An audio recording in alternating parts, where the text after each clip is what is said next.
Hi everyone, I'm Christina, Chief Creative Officer at Squirrly. And today we are going to take a look at what can you do inside Squirrly Social Assistant. So let's go inside Squirrly Social. Right now we are inside the post calendar feature. In order to access the social media assistant, we have to click over here. Then, the social media assistant helps you discover high quality content from trusted sources across the web.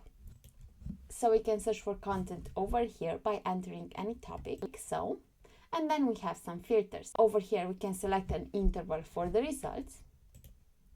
Over here we can select a country for the results. And over here we can select the language for the results.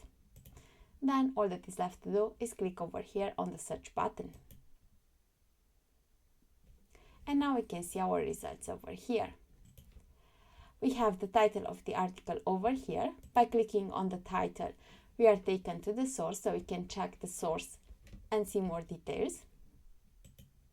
We can see an image if it's available.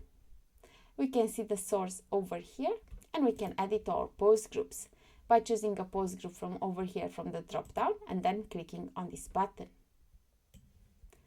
We can also go to the next page like so, or to the previous page like so. So this is basically what you can see inside the social media assistant. Until next time.